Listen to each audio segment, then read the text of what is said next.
ఆయన యొక్క ప్రేమ ద్వారా ఆకర్షింపబడి ఆయన సన్నిధికి వచ్చిన మీ అందరికీ యేసుక్రీస్తు నామములో నా వందనాలు. మట్టల ఆదివారం సందర్భంగా మీ అందరికీ దేవుని యొక్క నామములో నా వందనాలు.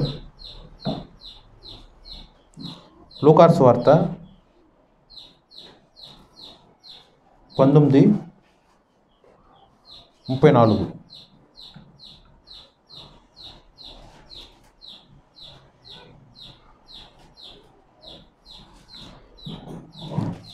ఇది ప్రభువునకు కావలసి ఉన్నది. చిన్న ప్రేయర్ చేసుకుని వాక్యం చూసుకుందాం. స్తోత్రం నాయన, మహాగణుడా, మహోన్నతుడా, మహిమాన్వితుడా, గడ్డి పరకతో సైతం మాట్లాడించగలిగిన సమర్థవంతుడు ప్రభు. నేనైతే గడ్డి కన్నా హీనమై ఉన్నాను, గాడిద కన్నా హీనమై ఉన్నాను ప్రభు. ఏ పాటి వాడును అయా, మా ఆలోచనలు, మా తలంపులు, మా క్రియలు అంతా కూడా పాపంతో నిండుకొని ఉన్నవి.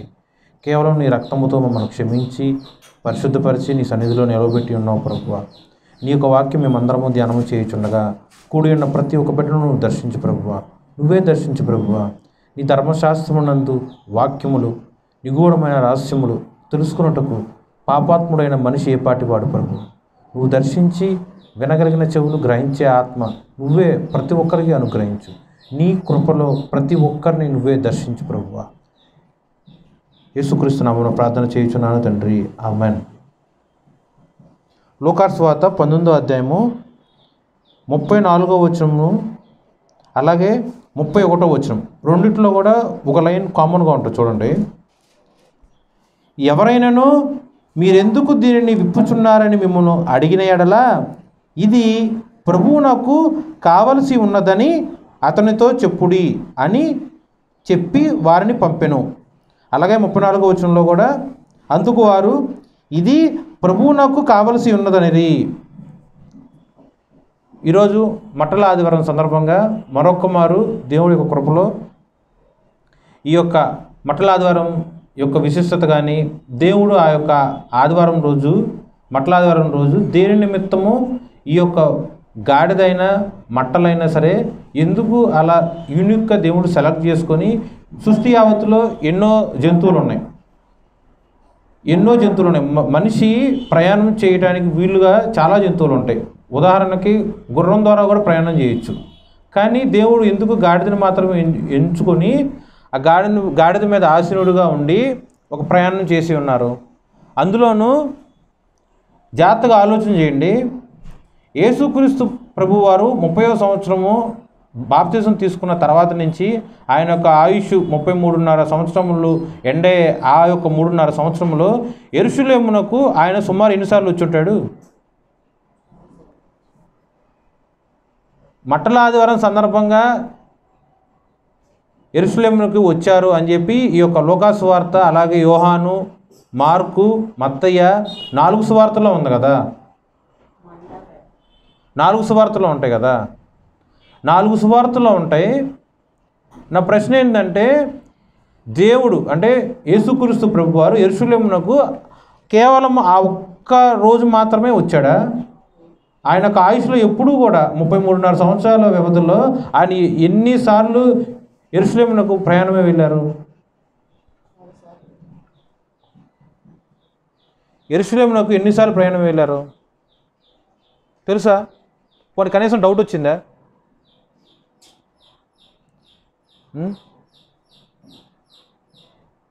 ఎన్నిసార్లు ప్రయాణం అయ్యి ఉంటారు?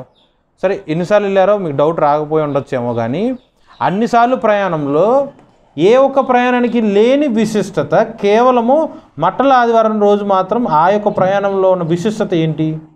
మిగతా ప్రయాణంకి ఆ ప్రయాణానికి మధ్య వ్యత్యాసం ఏంటి? మిగతా అన్ని ప్రయాణాల్లో ఆయన కాలినడక మీదే యెరూషలేమునకు వచ్చాడు. ఏదన్నా పక్క ప్రదేశంలో ఉంటే సముద్ర తీరంలో నుంచి ఎంటర్ అయ్యి గలిలీ ప్రాంతంలో నుంచి అట్లా యెరూషలేములోకి కాలినడకలో నుంచే వచ్చాడు. కానీ ఒక్క మట్టల ఆదివారం రోజు మాత్రమే గాడిద మీద నుంచి వచ్చాడు. ఓకే, సుమారు మత్తయి సువార్తలో ఒకసారి రాసి ఉంటుంది,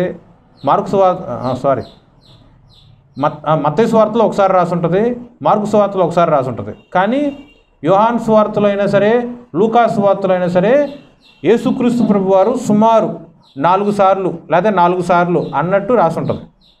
ఓకే, దేవుడు బాలుడుగా ఉన్నప్పుడు ఆయన ఒకసారి తీసుకొస్తారు పస్కా పండుగ నిమిత్తం. అలాగే ఇంకా అలా రకరకాల సందర్భాల్లో యేసుక్రీస్తు ప్రభువారు సుమారు 4 నుంచి 7 సార్లు వరకు యెరూషలేముకి వచ్చారు.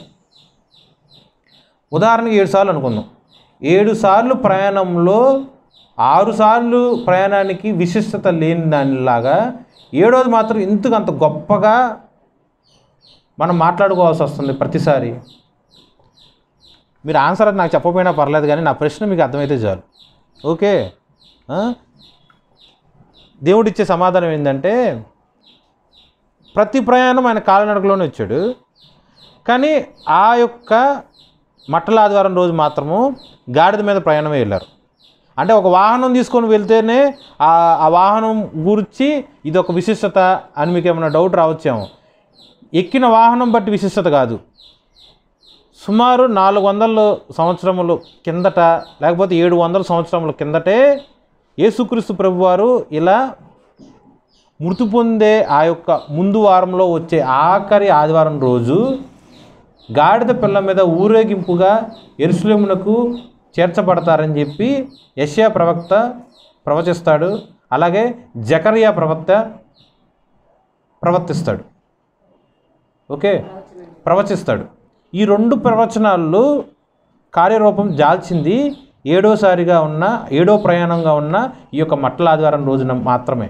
మిగతా ప్రయాణాల్లో కాలినడక మీద నుంచి వచ్చాడు కాబట్టి అవి కార్యరూపం జాల్చినట్టు కాదు. ఓకే, వాగ్దానము దేవుడి యొక్క ప్రవక్తల ద్వారా ఏ వాగ్దానం అయితే, ఏ ప్రవచనం అయితే దేవుడు మాట్లాడించాడో ఆ ప్రవచనము యాజ్ ఇట్ ఈస్ సున్నా అయినా సరే పుల్లైనా కొట్టివేయబడకుండా కార్యరూపం దాల్చింది మాత్రం ఈ యొక్క మట్టల ఆదివారం రోజు. ఆ ప్రవచనం ఏంటి? జకర్యా 9:9. ఏమన్నా అర్థమవుతుందా? కన్ఫ్యూజ్ అయ్యారా ఏమన్నా? 9:9 జకర్యా.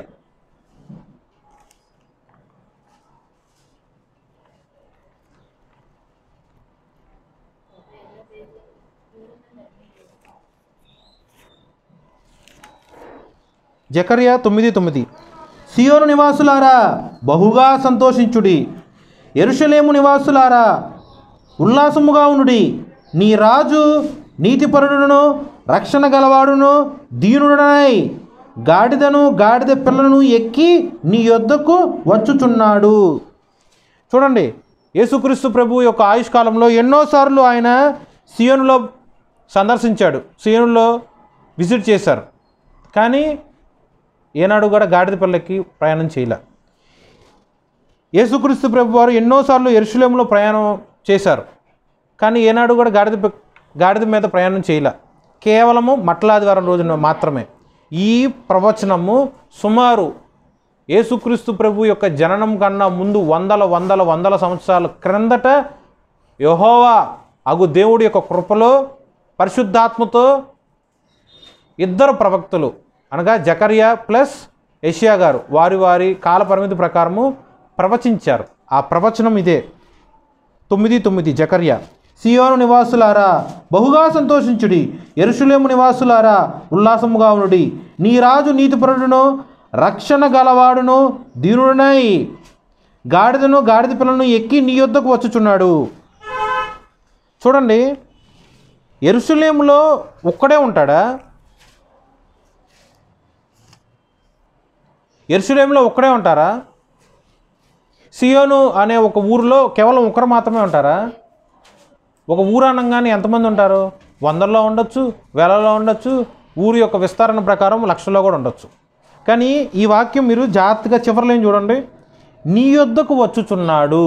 అదేంటి నీ అని ఎందుకు అన్నారు? అంటే ఒకరి కోసం వచ్చాడా? ఒక్కరు వద్దగా వచ్చాడా?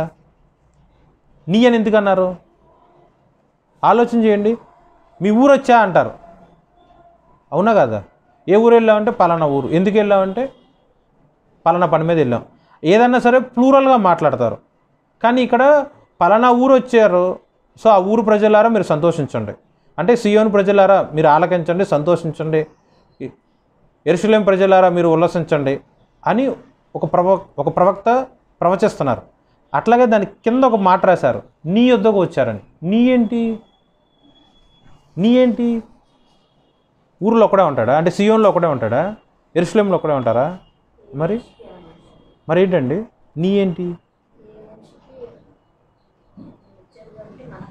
పాత నిబంధన గ్రంథంలో దేవుడు కేవలం ప్రవక్తలకు మాత్రమే దేవుడు, మనుషులకి ప్లస్ దేవుడికి మధ్య ఒక మధ్యవర్తిగా ప్రవక్తలు ఉంటారు అన్నట్టు వాక్యం రాసి ఉంటుంది. అన్నట్టు కాదు, అది యాక్చువల్గా ఒక రూల్ లాగా ఫాలో చేస్తారు పాత నిబంధన గ్రంథంలో. అదే కొత్త నిబంధన గ్రంథంలో వచ్చేసరికి దేవుడికి మనుషులకి మధ్య మధ్యవర్తి యేసుక్రీస్తు మాత్రమే ఉంటాడు తప్ప ఎటువంటి మనిషి ఉండడు. ఓకే, ఉదాహరణకి నేనున్నాను, యెహోవా దేవుడితో మాట్లాడాలనుకోండి, నాకు ప్లస్ యెహోవా దేవుడికి మధ్యలో ఎవరుంటారు? యేసుక్రీస్తు ప్రభు మాత్రమే మధ్యవర్తిగా ఉంటాడు తప్ప ప్రవక్తలు, కాపరులు, మనుషులు ఎవరు మీడియేటర్లు ఉండరు. అది దేవుడి యొక్క వాగ్దానం.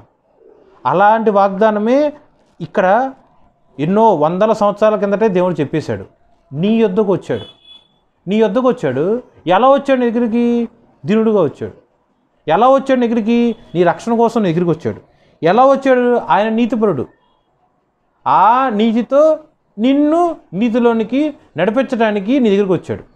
దేవుడు తన యొక్క నీతి ద్వారా నిన్ను నీతిమంతుడిగా మార్చడానికి. ఏంటి? నీ క్రియల వల్ల కాదు, నీ పాపం మొత్తం కూడా కొట్టివేయబడి దేవుని యొక్క నీతిలోనికి పాపాత్ముడుగా ఉన్న నువ్వు నడిపింపబడటానికి నీ యొద్దకు వచ్చాడు.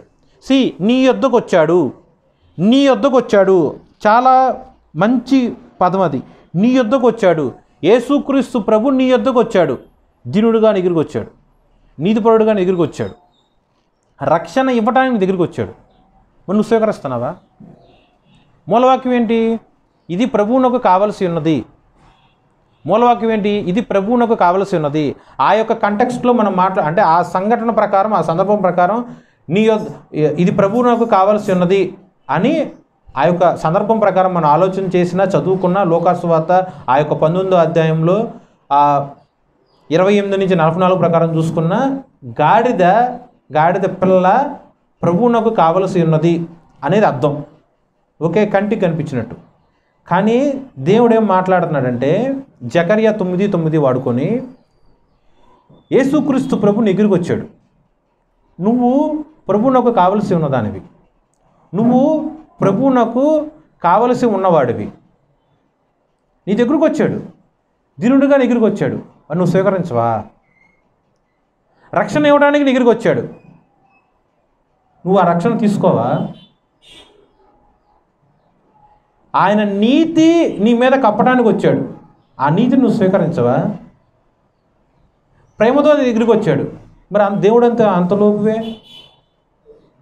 నిన్ను విమోచిస్తానికి, రక్షిస్తానికి దీనుడిగా నీ పాప భారం అంతా కూడా ఆయన భుజస్తంభముల మీద మోసుకుని నీ దగ్గరికి వచ్చాడు కదా.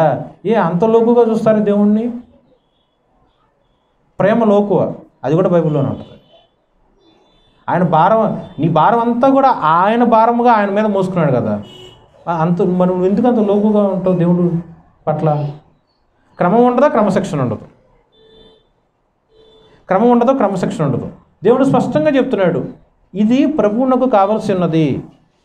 ఇది బదులు నీ పేరు పెట్టుకో. నువ్వు ప్రభువునకు కావలసి ఉన్నవాడివి. నువ్వు ప్రభువునకు కావలసి ఉన్న దానివి. దేవుడికి నువ్వు కావలసి ఉన్నావు. ఈ యొక్క 4 సువార్తలో గాడిద పిల్ల గురించి మాట్లాడినప్పుడు మరి ముఖ్యంగా లూకా సువార్తలో మాత్రమే చాలా పిన్ పాయింట్గా రాస్తారు. మత్తయి సువార్త, మార్కు సువార్త, యోహాను సువార్తలో ఈ పదం వాడరు. కేవలం లూకాలో మాత్రం వాడతారు. చూద్దాం ఆ పదం ఏంటో.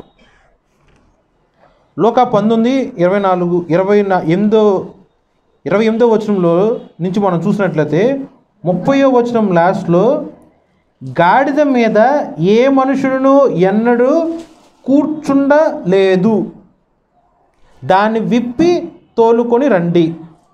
ఓకే, లూకాసు వార్త 19వ అధ్యాయము 30వ వచనం లాస్ట్లో గాడిద మీద ఏ మనుషుడును ఎన్నడూను కూర్చుండలేదు, గాడిదను విప్పి తోలుకొని రండి. ఓకే, మట్ల ఆదివారం యొక్క సంఘటన మత్తయి సువార్త 21వ అధ్యాయంలో మొదటి 11 వచనాల్లో ఉంటుంది. మీరు చదువుకోండి. అలాగే యోహాను సువార్త 12వ అధ్యాయము 12-14 వచనాల మధ్యలో కూడా ఈ యొక్క మట్ల ఆదివారం సందర్భంగా రాసిన వాక్యం స్పష్టంగా ఉంటుంది. అలాగే మార్కు సువార్త 11వ అధ్యాయము 1 నుంచి 11 వచనాల్లో కూడా మట్ల ఆదివారం గురించి రాసి ఉంటుంది. ఈ 3 సువార్తల్లో లేని మాట కేవలం లూకా సువార్తలో ఉన్న మాట ఏంటంటే, ఇది గాడిద మీద ఏ మనుషుడును ఎన్నడూను కూర్చుండలేదు. ఓకే, దాన్ని విప్పి తోలుకు రండి. దేవుడి యొక్క పిలుపు. ఆ గాడిద మీద ఎప్పుడు ఎవరు కూర్చోాల, ఏ మనిషి కూర్చోాల, దాని మీద ఎటువంటి బరువు ఎప్పుడు వేయలే. ఓకే, ప్రతిష్ఠింపబడి ఉన్నది.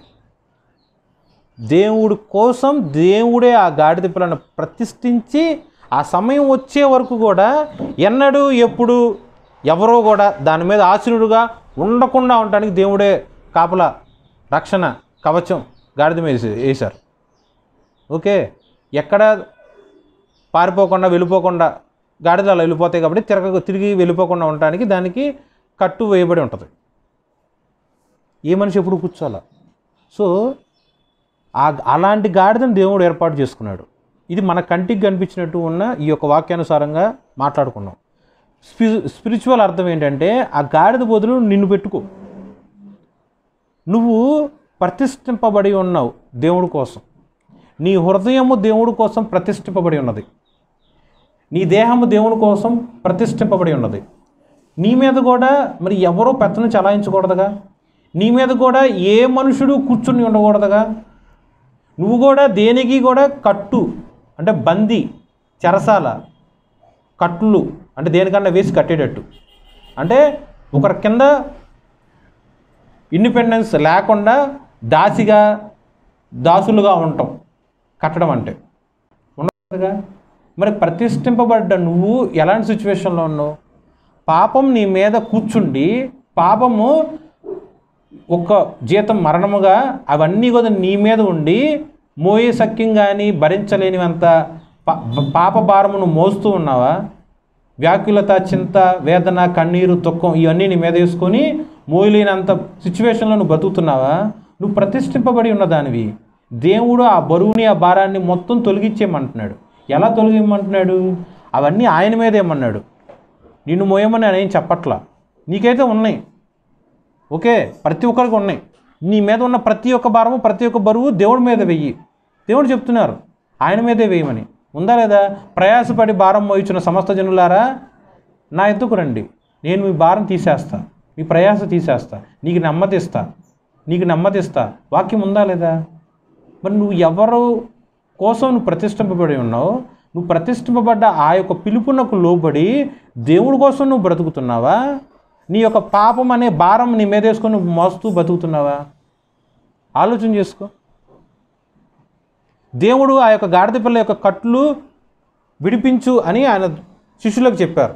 ఓకే, అంటే పాపపు కట్లు నేనున్న వ్యభిచారం అనే ఒక దాంతో నేను ఇరుక్కుపోయాను అనుకో, దాని నుంచి నేను జయించలేకపోతున్నా. అప్పుడు నా సిచ్యువేషన్ ఎలా ఉంటుంది? ఓకే, నా సిచ్యువేషన్ ఎలా ఉంటుంది? నేనున్న ఇప్పుడు ఇదే వ్యభిచారం అనుకుందాం. నాకు దానికి వ్యభిచారానికి తాడేసి కట్టేస్తారు ఇక పాపం. అది నేను విడుదల చేసుకోలేను. ఓకే, అంటే నా బలహీనత వ్యభిచారమైనా, దొంగతనమైనా సరే, అబద్ధమైనా సరే, ఏదన్నా పాపం మీరు తీసుకోండి, అది నాకు మధ్య ఉరిలాగా కట్టబోయే ఉంటుంది. అది నేను విప్పుకోగలనా? నా వల్ల కాదు. తాగేవాడు అది తాగుడని తెలియక తాగుతాడా? వ్యభిచారం చేసేవాడు తెలియకుండానే వ్యభిచారం చేస్తాడా? దొంగతనం చేసేవాడు దొంగతనం అని తెలియక వ్యభిచారం చేస్తాడా? అల్టిమేట్గా పాపం అని తెలియక చేసినవాడు ఎవరైనా ఉంటాడా? అందరూ తెలిసే చేస్తారు, అందరూ కావాలనే చేస్తారు. మనిషి వారి యొక్క సొంత కోరికలను నెరవేర్చుకోవటానికి, సొంత ఆశలను తీర్చుకోవడానికే పాపం చేస్తూ ఉంటాడు. తెలియక ఎవరూ చేయరు, తెలిసి చేస్తారు. అలా తెలిసి చేసినప్పుడు ఆ యొక్క బలహీనత మనిషి మెడకి ఒక ఉరిలాగా కట్టబడి ఉంటుంది. నేను ఎంత కావాలనుకున్నా సరే నా సొంత శక్తి సామర్థ్యాల ప్రకారము, నా కలిగి ఉన్న ఆస్తిపాస్తులు అవ్వచ్చు, ఘనత అవ్వచ్చు, ఏ వాటినన్నా ఉపయోగించుకొని ఆ తాడు, ఆ కట్లు, ఆ బంధకములు నేను విడుదల చేసుకోలేను. అప్పుడు దేవుడు ఏం చేస్తాడు?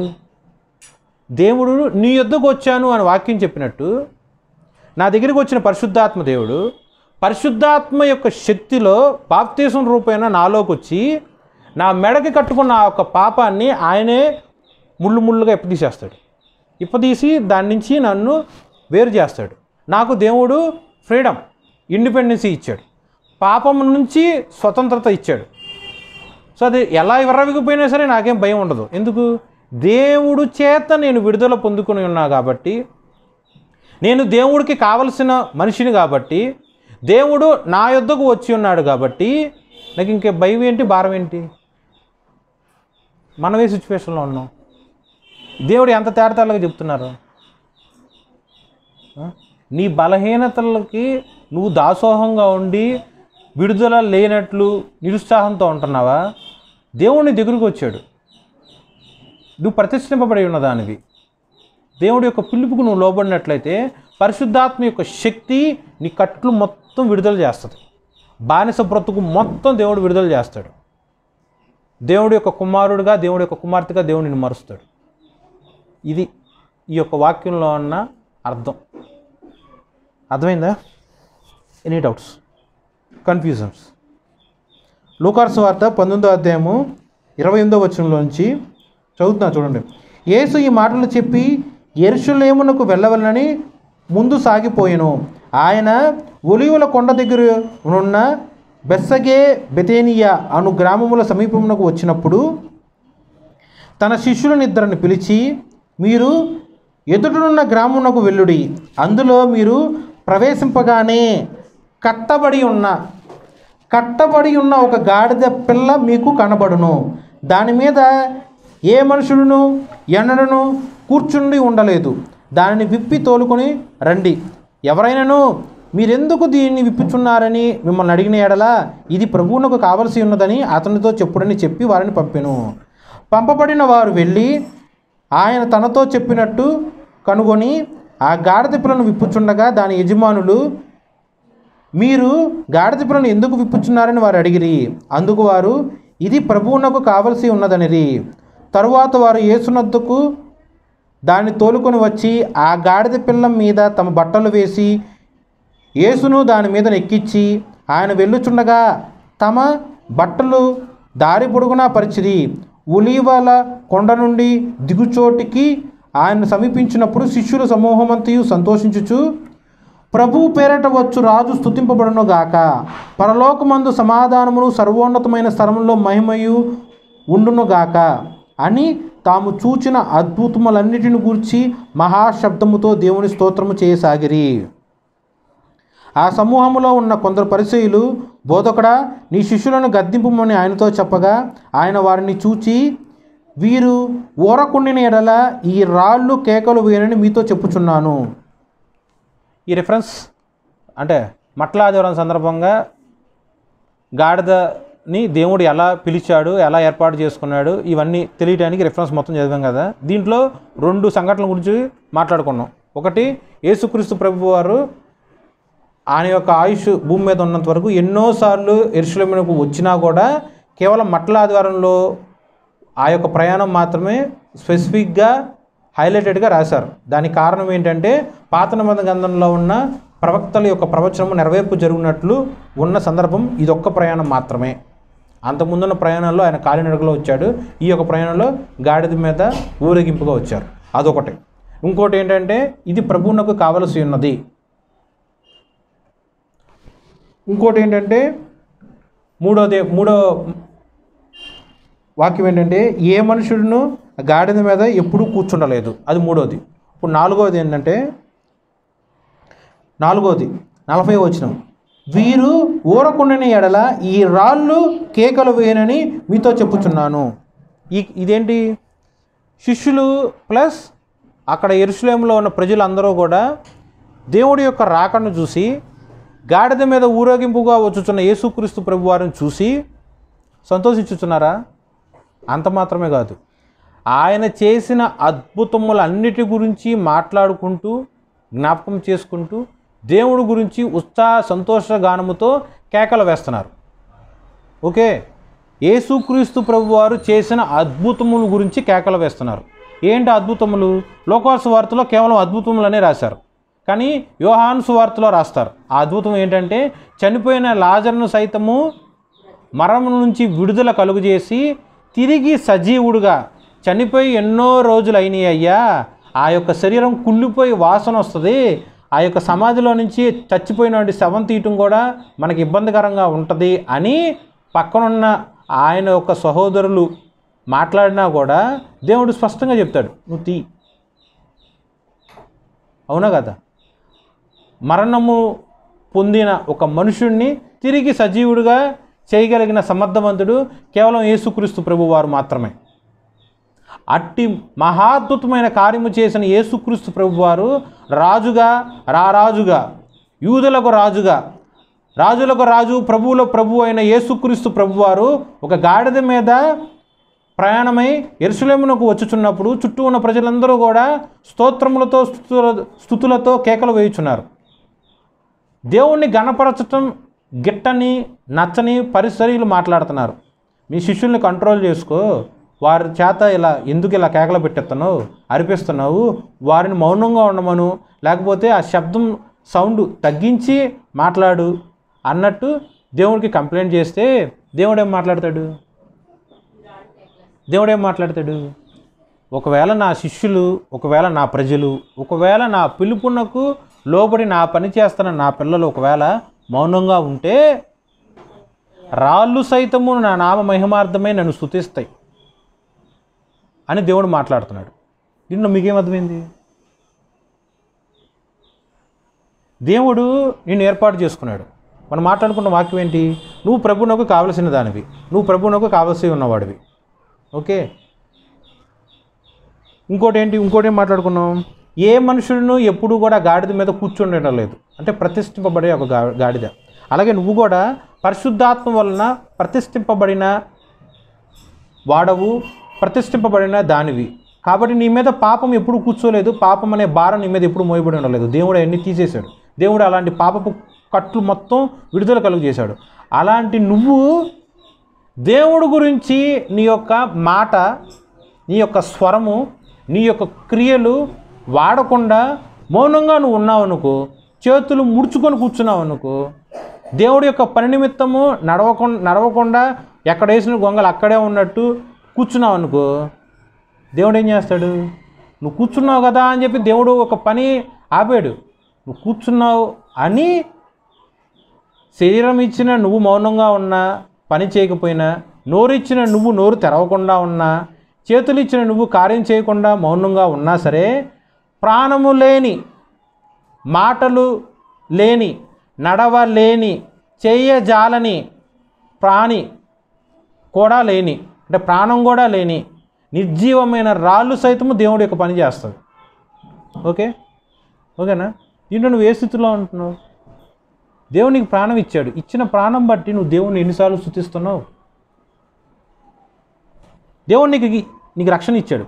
దేవుడు ఇచ్చిన రక్షణ బట్టి నువ్వు ఎన్నిసార్లు దేవుణ్ణి కీర్తిస్తున్నావు? దేవుడు దీనుడుగా ఉండి నీ మీద ఉన్న పాపభారం మొత్తం కూడా ఆయన మీద వేసుకొని నీకు విడుదల కలుగజేశాడు పాపం మీద నుంచి. నీ కట్లు మొత్తం ఆయన తగ్గొట్టాడు. మరి ఎన్నిసార్లు నువ్వు దేవుణ్ణి స్తుతిస్తున్నావు? ఉదయం నీ కృపను, ప్రతి రాత్రి నీ విశ్వాస్యతను 10 తంతుల స్వరమండలముతోనూ గంభీర ధ్వనిగల సితారాతోనూ ప్రచురించుట మంచిది. నువ్వు ఎన్నిసార్లు ప్రచురించా? నువ్వు ఎన్నిసార్లు కేకలు పెట్టా? ఎన్నిసార్లు నువ్వు స్తుతి పాటలు పాడావు? ఎన్నిసార్లు నువ్వు కీర్తన చేస్తున్నావు? జాగ్రత్త, జాగ్రత్త, జాగ్రత్త. నువ్వు మౌనంగా ఉంటావేమో, అది మంచిది కాదు. స్తుతించుట మంచిది. నువ్వు మౌనంగా ఉండటం మంచిది కాదు, కీర్తించుటం మంచిది. నువ్వు మౌనంగా ఉండటం మంచిది కాదు, దేవుణ్ణి ప్రచురించటం మంచిది. నువ్వు మౌనంగా ఉండటం మంచిది కాదు, దేవుడి యొక్క నామంను గణపరచటం మంచిది. నువ్వు మౌనంగా ఉంటున్నావా? దేవుడు నిన్ను హెచ్చరిస్తున్నాడు. దేవుని యొక్క బిడ్డలారా, దేవుడు మిమ్మల్ని హెచ్చరిస్తున్నాడు. నువ్వు మౌనంగా ఉంటే నీ బదులు రాళ్ళను సైతం తెప్పించి దేవుడి యొక్క నామ మహిమార్థమే కేకలు పెట్టించేటట్టు దేవుడు చేయగలిగిన అద్భుతకారుడు, ఆశ్చర్యకరుడు. జాగ్రత్త. దేవుడిచ్చిన ఆ యొక్క పిలుపును నిర్లక్ష్యం చేయమాకు. దేవుడిచ్చిన ఆ యొక్క కంఠమును నిర్లక్ష్యం చేయమాకు. దేవుడిచ్చిన ఆయుష్ను తృణీకరింపవద్దు. దేవుడిచ్చిన మహిమ, కృప, వరములన్నీ కూడా నిర్లక్ష్యం చేయమాకు. దేవుడి యొక్క నామమును స్తుతించుటకు వాడు, ఆయన నామమును బయలు వెళ్ళినట్టు వాడు. వాడుతున్నారా?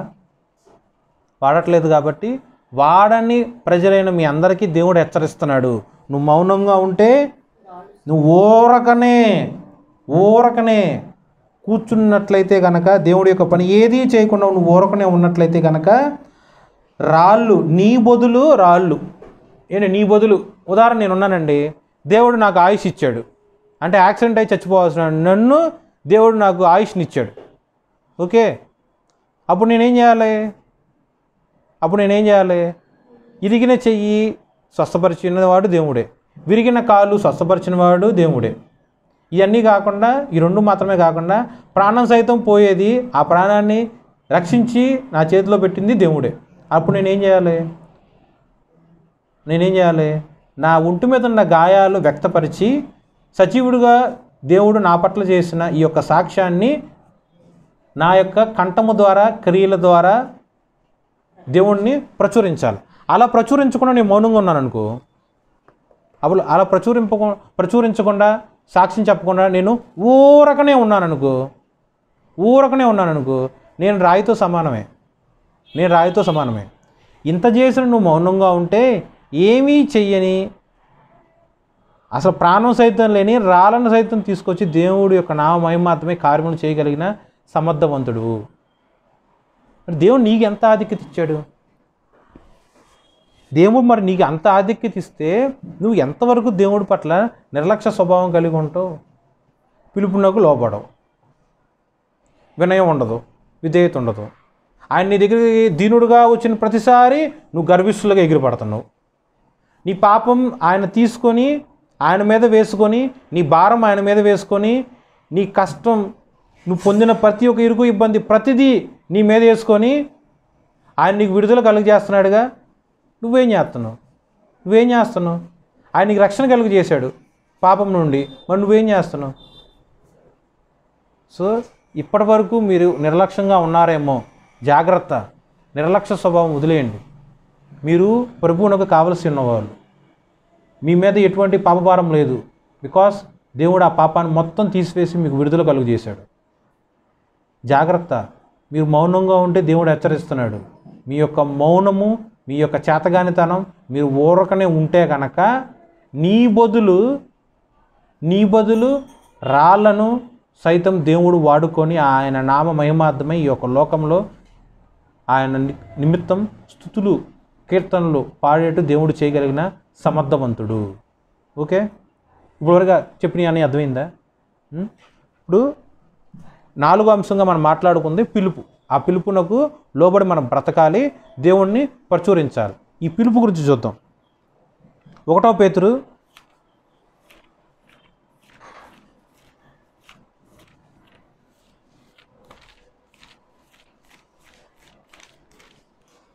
2వ అధ్యాయం 9.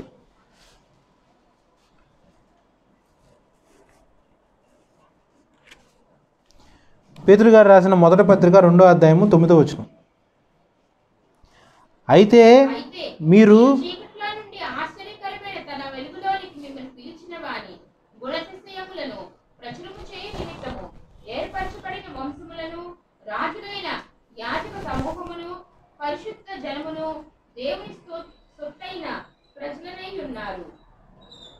చదవండి.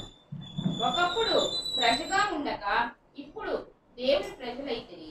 ఒకప్పుడు కనికరింపబడక ఇప్పుడు కనికరింపబడిన వారైతిరి. చాలండి. చూడండి వాక్యం ఎంత స్పష్టంగా ఉందో. దేవుడు చేత నువ్వు పిలవబడి ఉన్నావు, దేవుని చేత నువ్వు ఏర్పాటు చేయబడి ఉన్నావు, దేవుని చేత నువ్వు ఎన్నుకోబడి ఉన్నావు.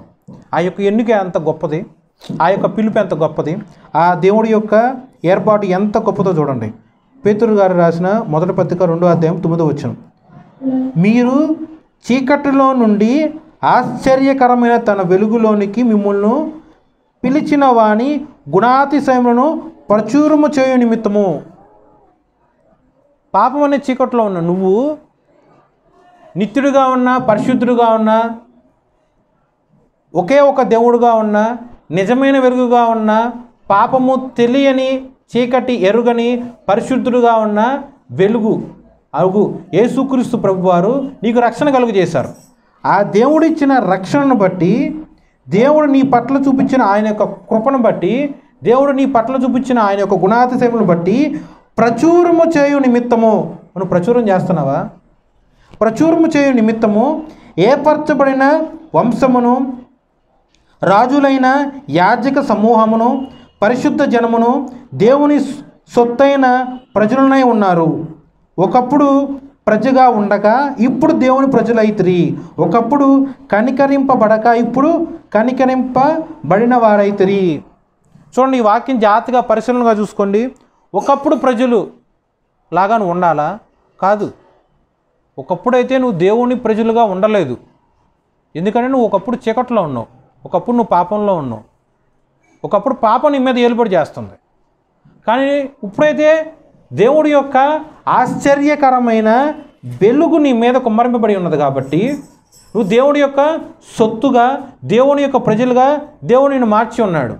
దేవుడు నిన్ను మార్చి ఉన్నాడు కాబట్టి నువ్వు దేవుడి యొక్క ప్రజలుగా ఉన్నావు. ఒకప్పుడు నువ్వు కనికరింపబడలేదు, బికాస్ నీ మీద పాపం ఉంది. దేవుడు ఎప్పుడైతే నీ పాప భారమంతా ఆయన మీద తీసుకొని ప్రేమ అను కృపలో, రక్షణ అనే కృపలో, క్షమాపణ అనే కృపలో దేవుడి యొక్క రక్త ప్రోక్షణ ద్వారా నేను క్షమించి కనికరించి ఉన్నాడు కాబట్టి నువ్వు దేవుడి యొక్క ప్రజలుగా ఉన్నారు. నువ్వు కనికరింపబడి ఉన్నావు. నువ్వు పొందుకున్న ఆ యొక్క కనికరమును బట్టి, నువ్వు ఎందుకు దేవుని ప్రచురించట్లా? నువ్వు ఎన్నాళ్ళు మట్టు ఊరకనే ఉంటావు? దేవుడు నీ పట్ల చేసిన ఆ యొక్క క్షమాపణ, దేవుడు నీ పట్ల చేసిన ఆ యొక్క గుణాతిశయములు అన్నీ కూడా నువ్వు పొందుకున్నావు. మరి నీకు కష్టం వస్తే దేవుడు కావాలి, నీకు ఆరోగ్యం బాగోపోతే దేవుడు కావాలి, నీ అప్పుల నుంచి విడుదల కలగజేయాలంటే నీకు దేవుడు కావాలి, నీకు స్వస్థత కావాలంటే దేవుడు కావాలి, కుటుంబంలో నెమ్మది కావాలంటే దేవుడు కావాలి, సంతోషం కావాలంటే దేవుడు కావాలి. నీ కోరికలన్నీ సఫలపరచడానికి దేవుడిని ప్రార్థన రూపంలో దేవుడిని అడుగుతూనే ఉంటావు. ఇన్ని కావాల్సి వచ్చినప్పుడు దేవుడి వైపు చూస్తాం, కానీ అన్నీ ఇచ్చినప్పుడు మాత్రం దేవుడి వైపు చూడం.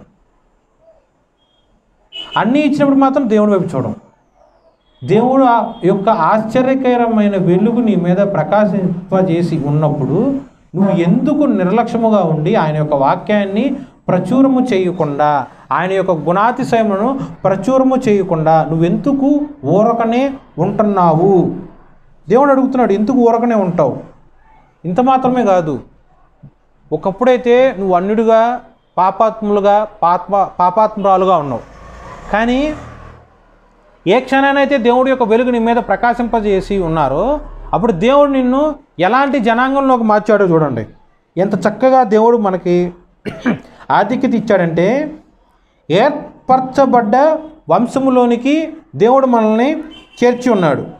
నెక్స్ట్, రాజులైన యాజక సమూహము వైపు దేవుడు మనల్ని ఏర్పాటు చేసి ఉన్నాడు.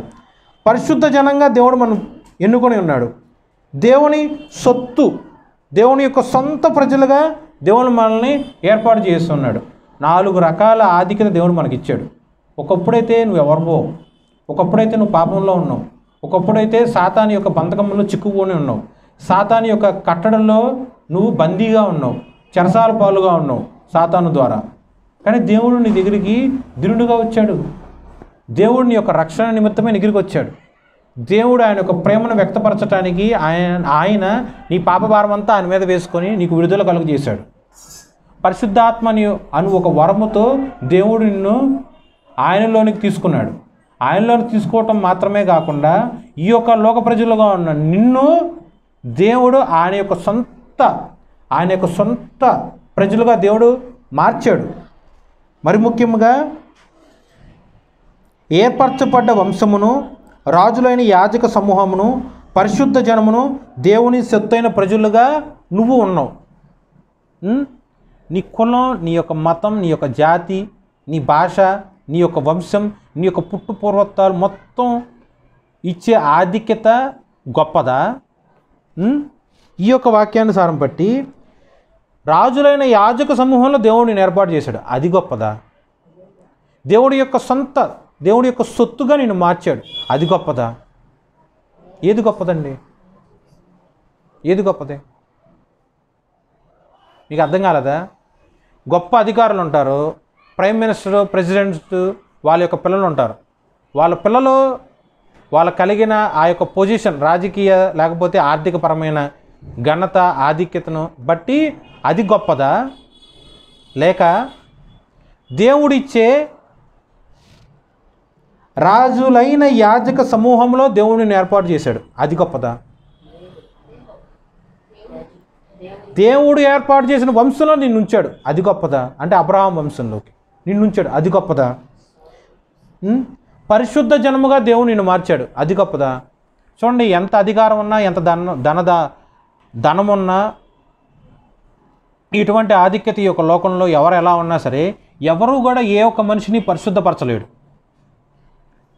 ఈ యొక్క లోకంలో ఏ మనిషి కూడా తన ఎదుటివారిని, తన పొరుగు వారిని, మరి ముఖ్యంగా తనను పరిశుద్ధపరచుకోలేడు. కానీ దేవుడు మనలందరినీ పరిశుద్ధపరుస్తున్నాడు. ఎలా?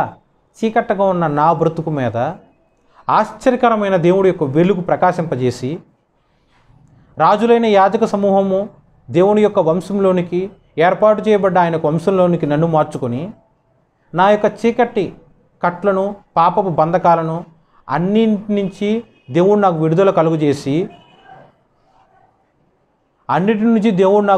కలుగజేసి పరిశుద్ధ జనాంగముగా దేవుడు నన్ను మార్చి, దేవుడి యొక్క సొత్తుగా దేవుడు నన్ను పిలిచి ఉన్నాడు. ఇంత ఆధిక్యత ఇచ్చిన దేవుడు పట్ల మనము నిర్లక్ష్య స్వభావము కలిగి ఎంత మటుకు ఒంటిగా ఏ పని చేయకుండా, దేవుడి యొక్క వాక్యమును, దేవుడి యొక్క గుణాతిశయమును ప్రచురించకుండా ఎంత మటుకు నువ్వు మౌనంగా ఉంటావు? ఎంత మటుకు మౌనంగా ఉంటావు? దేవుడు ప్రశ్నిస్తున్నాడు. ఈ యొక్క మట్టల ఆదివారం అను పండగ పునస్కరించుకొని దేవుడిచ్చే హెచ్చరిక ఏంటంటే, ఇంత ఆధిక్యత ఇచ్చా, నువ్వు ఎంతవరకు మౌనంగా ఉంటున్నావు? ఇది కరెక్టేనా? ఆలోచన చేసుకో. చూడండి, నిన్నేమో డబ్బు ఖర్చు పెట్టమల్లా వాక్యంలో ఉందా? ఎలక్షన్స్ వస్తున్నాయి, అధికారులు కానీ పాలిటీషియన్స్ మాత్రం ఓట్ల కోసం ఇంటింటా తిరిగి డబ్బులు ఖర్చు పెడతారు. అలాంటి పని దేవుడు నీకు అప్పచెప్పాడా? నిన్నేమో ఆర్థికంగా ఖర్చు పెట్టమల్లా.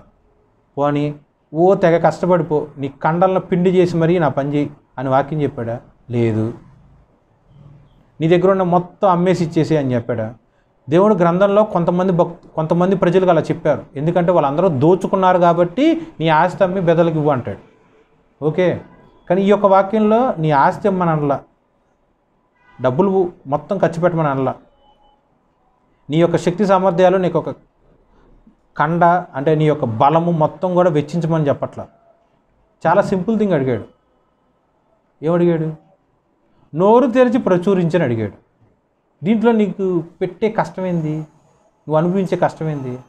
నోరు తెరిచి ప్రచురించు. అది శ్రమ నీకు? అది నీ కష్టమా? అది నీకు ఇబ్బందా? నోరు తెరిచి ప్రచురించు. అది ఫ్రీయేగా, మాటే కదా. మాట సాయం చేయమంటే లోకంలో మాట సాయం చేయని వాళ్ళు ఎవరు ఉండరు, ఆల్మోస్ట్ వాళ్ళు అందరూ చేస్తారు. అవునా కదా? ఎందుకు? ఉచితం. దేవుడు ఫ్రీగా ఉన్న ఆ యొక్క నోటి మాటను వాడుకునే ప్రచురించి అంటున్నాడు. ప్రచురించు. నువ్వు ప్రచురిస్తే పరిశుద్ధ జనంలోనికి దేవుడిని ఏర్పాటు చేస్తాడు. నువ్వు ప్రచురిస్తే ఆయన యొక్క గుణాతిశయములను ప్రకటించే సాధనంగా దేవుడిని మారుస్తాడు. నువ్వు ప్రచురిస్తే యాజకులైన రాజుల వంశంలో దేవుడిని ఏర్పాటు చేస్తాడు. నువ్వు ప్రచురిస్తే దేవుడి యొక్క ఏర్పాటులో ఉన్న వంశంలోనికి దేవుడిని తీసుకెళ్తాడు. నువ్వు ప్రచురిస్తే పరిశుద్ధ జనాంగంగా దేవుడిని మారుస్తాడు. నువ్వు ప్రచురిస్తే నిజమైన వెలుగు నీ మీద ప్రకాశిస్తుంది అని దేవుడు సాక్షాత్తంగా నేను మారుస్తాడు. ఎంత ఆధిక్యత ఇచ్చాడు! ఇవన్నీ చేయడానికి ఫ్రీ. ఏంటా ఉచితం? నోరు తెరిచి దేవుడి యొక్క వాక్యమును, దేవుడు నీ పట్ల చేసిన మేలును ప్రకటించటమే. నీకు తెలియని వాక్యం చెప్పమని ఎక్కడ దేవుడు నీకు పని చెప్పట్ల. నువ్వు ఎరుగని విషయాలు చెప్పు అని కూడా నీకేమీ పని చెప్పట్ల. దేవుడు నీ పట్ల చూపించిన గుణాతిశయములు మాత్రం చాలు. ఓకే, బైబిల్ చదివి చెప్పు అని కూడా ఈ యొక్క వాక్యం ప్రకారం కాదు. ఈ యొక్క వాక్యం ప్రకారము నువ్వు అనుభవించిన దేవుడి యొక్క గుణాతిశయములు మాత్రం ప్రచురించు. నువ్వు అలా ఎంతవరకు ప్రచురిస్తావో, ఆ ప్రచురించడం ఎంతవరకు నువ్వు పెంచుకుంటూ వెళ్తావో, అప్పుడు దాన్ని బట్టి నీ యొక్క ప్రార్థనా జీవితం పెరుగుతుంది. దాన్ని బట్టి నీ యొక్క బైబిల్ పఠనం పెరుగుతూ ఉంటుంది. దాన్ని బట్టి దేవుడికి నీకు మధ్య ఉన్న రిలేషన్ పెరుగుతూ ఉంటుంది. దాన్ని బట్టి అరగంట 5 నిమిషాలు ప్రార్థన చేసుకుని నువ్వు గంటలో పెంచుకుంటూ ప్రార్థన చేసుకుంటూ పెరుగుతుంది. ఇవన్నీ చేయడానికి మొట్టమొదటి అడుగేంటి? దేవుని ప్రచురించటం. అది కూడా ఫ్రీ. ఉచితంగా నేను రక్షణ పొందుకున్నా. ఉచితంగా పొందుకున్న ఆ రక్షణకి ఉచితంగా నోటి మాటతో నువ్వు ప్రచురించలేకపోతున్నావా? ఎన్నాళ్ళ మటుకు నువ్వు ఒక నిర్లక్ష్య స్వభావం కలిగి దేవుడి పట్ల విముఖుడుగా ఉంటావు. దేవుడు గద్దిస్తున్నాడు.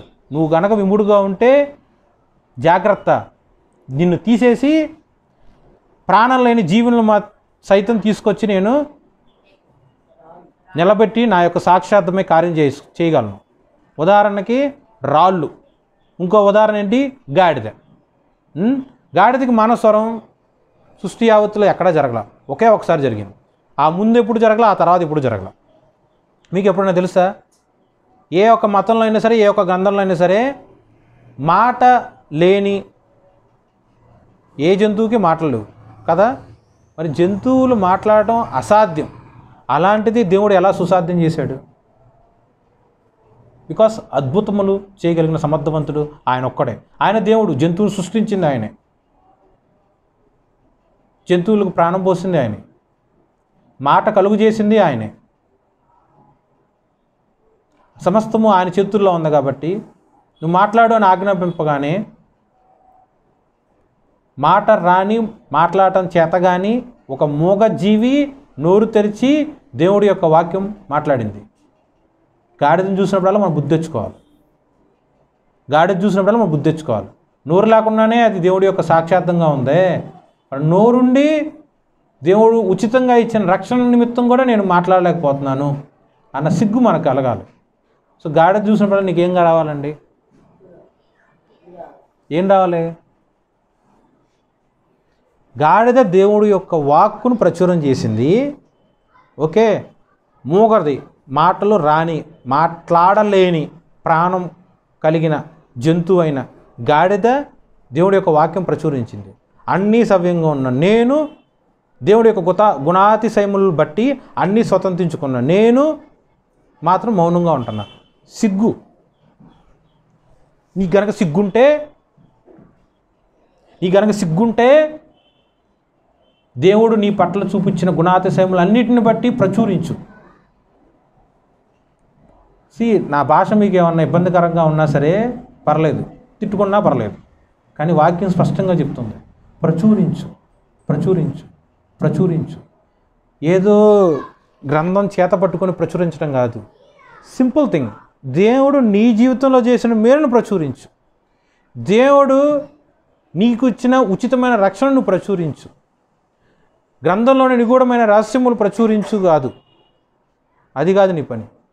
ప్రతి ఒక్కరికి ఉన్న కామన్ పని ఏంటంటే దేవుడు యొక్క కృపను ప్రతి ఒక్కరు పొందుకున్నాడు. ప్రతి ఒక్కరి దగ్గరికి దేవుడు వచ్చాడు. జకరియా 9:9 చదువుకున్నాగా, నీ యొద్దకు నేను వచ్చి ఉన్నా. యెరూషలేము ప్రజలారా మీ యొద్దకు నేను వచ్చాను అని వాక్యం లేదు. నీ యొద్దకు నేను వచ్చున్నా. యెరూషలేము ప్రజలారా ఉల్లసించుడి. నీ యొద్దకు నేను వచ్చా.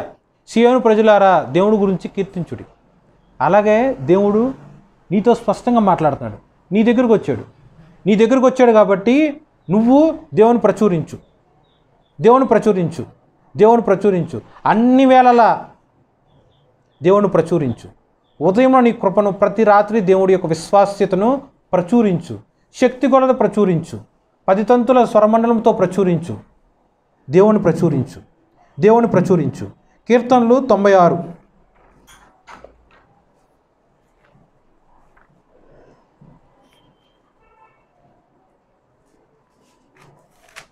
కీర్తనలు 96 11, 12, 13. యెహోవా వేంచేయుచున్నాడు. ఆకాశము సంతోషించునుగాక, భూమి ఆనందించునుగాక, సముద్రమును దాని సంపూర్ణతయు ఘోషించునుగాక, పొలము దాని యందుగల సర్వమును యెహోవా సన్నిధిని ప్రహర్షించునుగాక, వన వృక్షములన్నీయు ఉజ్జాహులను చేయునుగాక. భూజనులకు తీర్పు తీర్చుటకై యెహోవా వేంచేయుచున్నాడు. న్యాయమును బట్టి లోకములకు, తన విశ్వాసతను బట్టి జనములకు ఆయన తీర్పు తీర్చును. చాలండి. చూడండి, దేవుడు మనకు అప్పచెప్పిన పని ఏంటి? దేవుడి యొక్క నామమును ప్రచురించడం. దేవుడు నీ జీవితంలో చేసిన ప్రతి ఒక్క గుణాతిశయముల కార్యములను ప్రచురించటం. ఓకే, నువ్వు ప్రచురించలేకపోతున్నావు, నువ్వు మౌనంగా ఉంటున్నావు, నువ్వు ఊరకనే కూర్చుంటున్నావు. కానీ ఈ యొక్క లేఖనంలో ఏం చెప్తుంది? కీర్తనలు 96, 11-13 చూస్తే, ఆకాశము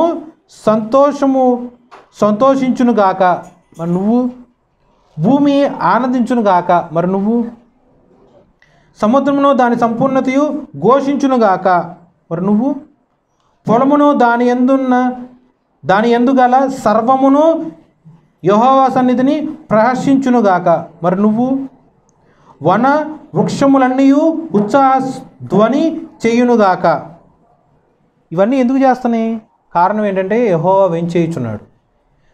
ఏమండి, సృష్టిలోనికి దేవుడు వచ్చినప్పుడు దేవుడి యొక్క రాక పునస్కరించుకొని సృష్టికర్త అయిన దేవుడు మన మధ్య వేంచేస్తున్నాడు అని భూమిలో ఉన్న సమస్తమును, ఆకాశంలో ఉన్న సమస్తమును, సముద్రంలో ఉన్న సమస్తమును, సముద్రంలో ఉన్న సంపూర్ణత అంతా, భూమి యావత్తులో ఉన్న వనములు ప్లస్ వృక్షములు ప్లస్ పొలములు, ఇవన్నీ కూడా దేవుని పట్ల ఆనందించుచున్నాయి, సంతోషించుచున్నాయి, గణపరుస్తున్నాయి, కీర్తిస్తున్నాయి, ప్రహర్షించుచున్నాయి. మరి మనం ఊరకనే ఉంటున్నాం. ఇది నీకు